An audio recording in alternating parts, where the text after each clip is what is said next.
would then no longer have any constitutional entity to be attached to. So in late 2014, the British establishment politicians may have to scrabble about to cobble together a new union. But if Scotland goes, then the Union of Great Britain is dissolved from any sensible constitutional or legal perspective. Who can say what the other constituent parts of the current union will then want to do? And here I would just like to remind you what the current First Minister of Wales, the Labour Party's Mr. Carwyn Jones, said at a meeting in the London School of Economics earlier this month. Here's what he said, and I quote, "Imagine a referendum of the European Union which resulted in a vote to leave, carried by the weight of English votes against the preferences of other parts of the UK to remain in membership. That would put us under enormous strain and could only serve the interests of those who want the United Kingdom to cease to exist. It is ironic," he said, "that those who are pressing for an in-out referendum on the grounds of their commitment to the United Kingdom may actually be imperiling the very future of the United Kingdom as presently constituted. And that would be a matter of grave concern for the majority of people in Wales. Wales remaining part of the United Kingdom benefits our economy. The UK works for all its constituent nations, and all have contributed to its success. I want the Union to flourish and Wales to play a dynamic role in it. But for this to happen, the structures of the UK must adapt to the changing identities and aspirations of its citizens." Oh, the irony of Ed Miliband's recent sloganising at the Labour conference about Labour's one nation vision. Which nation is that? I would ask Mr. Miliband. But coming back to that maelstrom of negotiations, which would inevitably arise if Scotland votes to go, I would ask everyone here to search their minds carefully for an answer to this question. Who then will speak for England? One contender might be Mr. Cameron, the British Prime Minister. He's a man who's on record as having promised to fight Little Englanders wherever he finds them. And he asserted to BBC's Andrew Marr that he would keep the colossal over-subsidy for Scotland going, despite being an MP of an English constituency, because he said, and I quote, "I'm a Cameron, and there is quite a lot of Scottish blood flowing in these veins." Is that, ladies and gentlemen, a race point or what? So would it be Dave Donald Cameron that speaks for England? Or would it be the Dutch-Russian Nick Clegg? Or Ed Miliband, whose Marxist father fled here from the Nazis, and who ungratefully seems to have wished us to lose both the Second World War and later the Cold War, not to mention the Falklands War. No, ladies and gentlemen, none of them care a damn for England. Indeed, all three have been trying to break England up with their parties' respective regionalisation policies. Is it a coincidence, I wonder, that this is the very England that Karl Marx mourned as the rock upon which all the revolutions of Europe were wrecked? I've mentioned the term regionalisation. The policy of regionalisation is the British establishment's vision for England's future. It was introduced by the Conservatives to break us up into EU regions.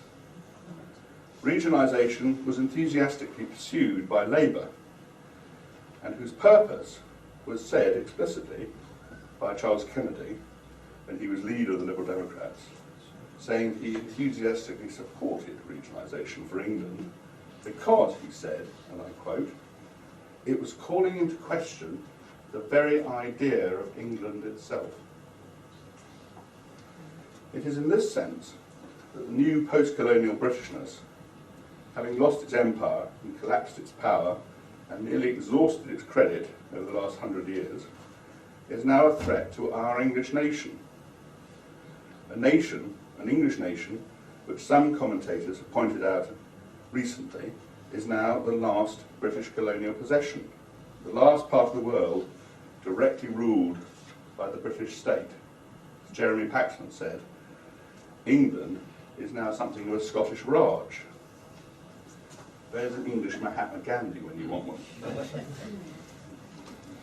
Our former colonial master, or should I say dear leader, Gordon Brown, went so far as to call the nations and regions of Britain, talk of the nations and regions of Britain, with England called the regions.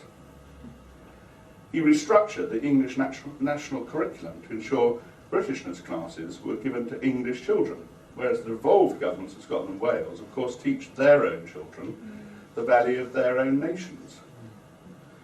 This is all part of a wider effort to propagandise English people into accepting the dissolution of the English nation and the use of our resources to unfairly subsidise Scotland, Wales and Northern Ireland under what is known as the Barnett Formula. In early 2009, a cross-party committee of the House of Lords reported that the Barnett Formula subsidy to Scotland, Wales and Northern Ireland was running at the tune of £49 billion a year. That's right, ladies and gentlemen, £49 billion a year, almost half the entire UK budget deficit. The good news, though, ladies and gentlemen, is, if you're English, that the English are awakening.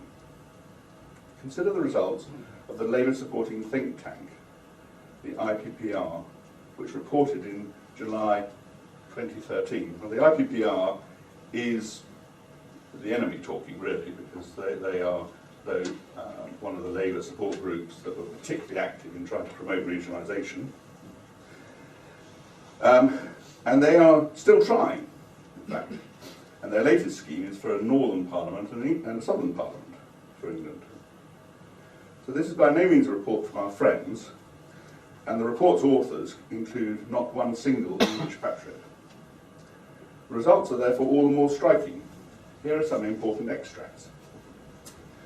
The level of British identity recorded was the lowest in any survey reported here going back to 1996. These are quotations from the report.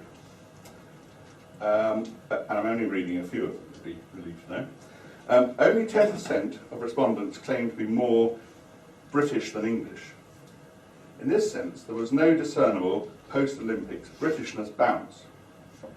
58% agree that the English have become more aware of English national identity in recent years.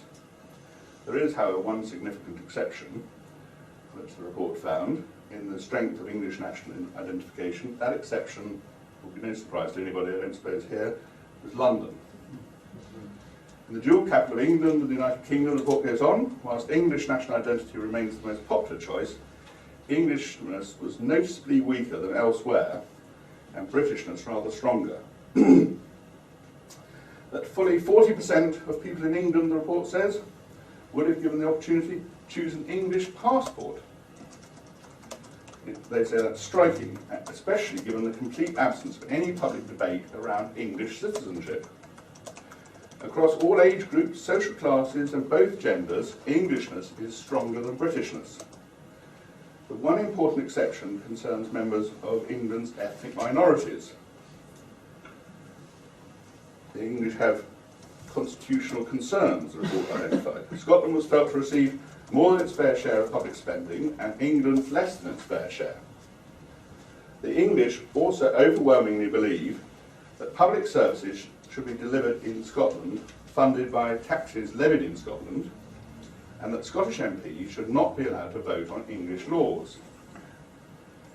Also striking is the lack of trust in the UK government to act in England's interests. Around 60% of respondents did not think that the UK government could be relied upon to do so.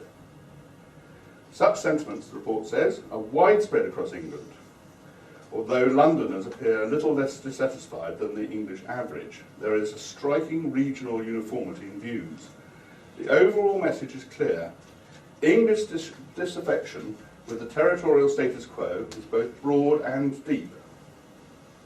The UK's relationship with Europe was accorded the highest priority on the question of saliency, but strikingly the question of how England is governed now that Scotland has a parliament and that Wales has an assembly was in a clear second place, well ahead of a range of other constitutional issues, including voting reform, reform of local government and the House of Lords, and even the position of Scotland within the UK, to which the political system itself has accorded much higher priority in recent years.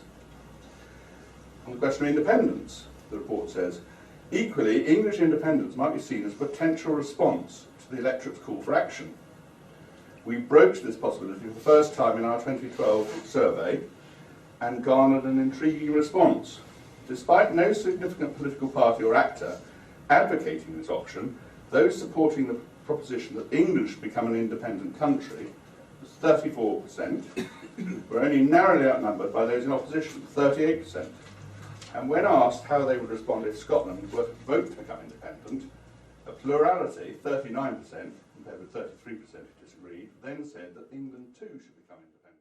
We will make America great again.